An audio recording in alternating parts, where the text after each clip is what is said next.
क्या कभी सोचा है कि सुबह सुबह जो ताज़ा दूध या सब्जियां हमारे घरों तक पहुंचती हैं, वो आती कहां से हैं? या फिर ये जो करोड़ों लोगों का इतना बड़ा देश है, ये आपस में जुड़ा हुआ कैसे है? इसका जवाब छिपा है भारत की जीवन रेखाओं में, यानी इसके ट्रांसपोर्टेशन नेटवर्क्स में। ये वो नसें हैं जिनमें हर रोज देश की धड़कन दौड़ती है। तो सवाल यही उठता है कि आखिर ये जुड़ाव बनता कैसे है। देखिए, ये सिर्फ सड़कें और पटरियां नहीं हैं, बल्कि ये एक बहुत ही कॉम्प्लेक्स सिस्टम है जो हमारी इकोनॉमी को चलाता है और हम सबको एक दूसरे से जोड़ता है। तो आइए, इस कहानी को समझने के लिए हम शुरू करते हैं इसके सबसे बेसिक और सबसे ज्यादा फैले हुए नेटवर्क से। और वो है भारत का जमीनी नेटवर्क, इसकी सड़कें। सोचिए, एक मकड़ी के जाले की तरह ये सड़कें देश के कोने कोने तक फैली हुई हैं। ये सिर्फ रास्ते नहीं हैं, ये लोगों और व्यापार को जिंदगी देती हैं, पूरे देश को एक साथ थामे हुए। अच्छा, सड़क परिवहन की सबसे बड़ी ताकत क्या है? वो है इसकी फ्लेक्सिबिलिटी। ये लास्ट माइल कनेक्टिविटी देती है। मतलब सामान सीधा फैक्ट्री से दुकान तक या खेत से घर के दरवाजे तक पहुंचता है। पर हाँ, इस सुविधा की एक कीमत भी है। शहरों में बढ़ता ट्रैफिक और पोल्यूशन, ये इस नेटवर्क के लिए एक बहुत बड़ी चुनौती भी है। अब इस पूरे सड़क के जाल का दिल वो है हमारे नेशनल हाईवेज। और इनको बनाने और मेंटेन करने का काम कौन करता है? NHAI, यानी national highways authority of India. ये जो हाई स्पीड सड़कें हैं ना, यही तो हैं जो राज्यों की राजधानियों और बड़े बड़े शहरों को जोड़कर देश के इकोनॉमिक ग्रोथ की रफ्तार तय करती। और इस नेटवर्क का स्केल सच कहूं तो हैरान कर देने वाला है।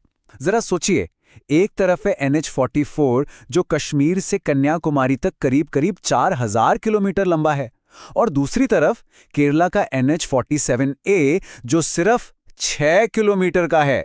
ये जो डाइवर्सिटी है ना, यही भारतीय सड़क नेटवर्क की असलियत दिखाती है। ये हर तरह की जरूरत को पूरा करता है। और इसी बड़ी सोच का एक नतीजा है गोल्डन क्वाड्रिलैटरल। देखिए, ये सिर्फ एक सड़क नहीं है, ये एक इकोनॉमिक कॉरिडोर है। इस एक प्रोजेक्ट ने देश के 4 सबसे बड़े इंडस्ट्रियल और कल्चरल सेंटर्स दिल्ली, कोलकाता, चेन्नई और मुंबई, इनके बीच ट्रैवल टाइम को लगभग आधा कर दिया। सोचिए, इससे व्यापार और गुड्स ट्रांसपोर्ट में तो जैसे क्रांति ही आ। अब इस क्वाड्रिलैटरल को और मजबूती देते हैं ये 2 कॉरिडोर्स, एक नॉर्थ साउथ जो श्रीनगर को कन्याकुमारी से जोड़ता है, और दूसरा ईस्ट वेस्ट जो असम के सिलचर से गुजरात के पोरबंदर तक जाता है। और ये दोनों विशाल रास्ते जहां आकर मिलते हैं, वो जगह है झांसी। सही मायनों में झांसी भारत के सड़क नेटवर्क का दिल है, एक स्ट्रेटेजिक क्रॉसरोड्स। तो चलिए, सड़कों के इस फैले हुए जाल से अब हम आगे बढ़ते हैं और पहुंचते हैं भारत के ट्रांसपोर्टेशन की रीढ़ की हड्डी तक। जी हां, बात हो रही है इंडियन रेलवेज की। ये वो सिस्टम है जो हर रोज करोड़ों लोगों को और देश के भारी भरकम सामान को अपनी पटरियों पर लेकर दौड़ता है। जब सफर लंबा हो और सामान बहुत भारी, तो रेलवे का कोई मुकाबला नहीं। अंदाजा लगाइए, हर दिन लगभग 2.5 करोड़ यात्री और 30 लाख टन से भी ज्यादा माल। ये आंकड़े ही बताते हैं कि रेलवे को भारत की धड़कन क्यों कहा जाता है। और इसकी कहानी वो शुरू हुई थी 1853 में मुंबई से ठाणे के बीच चली एक छोटी सी ट्रेन से। उस दिन उस ट्रेन ने सिर्फ 34 किलोमीटर का सफर तय नहीं किया था, बल्कि एक बिखरे हुए सब कॉन्टिनेंट को एक राष्ट्र के रूप में जोड़ने की नींव रखी थी। और आज, जरा आज की तस्वीर देखिए। देश का सबसे लंबा रेल रूट डिब्रूगढ़ से कन्याकुमारी तक 4286 किलोमीटर का है। यह दिखाता है कि इंडियन रेलवेज का स्केल कितना विशाल है। और ये जो आंकड़े हैं ना, ये सिर्फ नंबर्स नहीं हैं, इनके पीछे एक वजह है। जैसे दुनिया का सबसे लंबा प्लेटफॉर्म जो 1.3 किलोमीटर्स का है, वो भारत में क्यों है? क्योंकि यहां दर्जनों डिब्बों वाली लंबी लंबी ट्रेनें चलती हैं जो एक साथ हजारों लोगों को उनकी मंजिल तक पहुंचाती हैं। ये स्केल की जरूरत है। लेकिन सुनिए, इंडियन रेलवे सिर्फ स्केल की ही कहानी नहीं है, ये इंजीनियरिंग के चमत्कारों की भी कहानी है। और इसका सबसे बेहतरीन उदाहरण कोंकण रेलवे। वेस्टर्न घाट के उन मुश्किल पहाड़ों को काटकर मॉनसून की जबरदस्त बारिश के बीच सुरंगें और पुल बनाकर इस रास्ते को तैयार करना सच में एक असाधारण अचीवमेंट थी। चलिए, अब जमीन से हटकर पानी की ओर चलते हैं।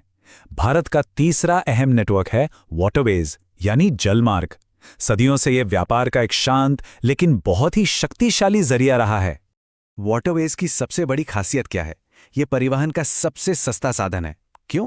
क्योंकि एक जहाज बहुत ही कम फ्यूल में भारी भरकम सामान ले जा सकता है। इसीलिए कोयला, अनाज और भारी मशीनरी जैसे सामानों के लिए ये एकदम आइडियल है। ये वाटरवेज दो तरह से काम करते हैं। एक तो देश के अंदर नदियों और नहरों के जरिए इंडस्ट्रियल सेंटर्स को जोड़ते हैं, और दूसरा बंदरगाहों के जरिए भारत को इंटरनेशनल मार्केट्स से जोड़ते हैं। ये व्यापार की एक धीमी पर बहुत ही स्टेडी धारा है। जैसे कि नेशनल वाटरवे 1, ये गंगा नदी पर प्रयागराज को पश्चिम बंगाल के हल्दिया पोर्ट से जोड़ता है। जरा सोचिए, ये उत्तर भारत के एग्रीकल्चरल और इंडस्ट्रियल इलाकों को सीधे सीधे समुद्री व्यापार के रास्ते से जोड़ने का कितना अहम जरिया है। तो हमने देखा सड़क, रेल और जल के इन विशाल नेटवर्क्स को जो भारत को एक साथ जोड़ते हैं। लेकिन अब सवाल ये उठता है कि भविष्य में इस सफर का अगला पड़ाव क्या होगा? देखिए, जैसे जैसे भारत आगे बढ़ रहा है, इसके ट्रांसपोर्टेशन नेटवर्क्स को भी बदलना होगा। क्या हाई स्पीड ट्रेनें हमारे सफर करने का तरीका पूरी तरह बदल देंगी? क्या इलेक्ट्रिक गाड़ियां ही सड़कों का भविष्य हैं? और क्या हम अपनी नदियों का और भी बेहतर इस्तेमाल कर पाएंगे? ये सवाल सिर्फ इंजीनियर्स या प्लानर्स के लिए नहीं है, ये हम सभी के लिए हैं, क्योंकि यही रास्ते हमारे आने वाले कल को शेप देंगे।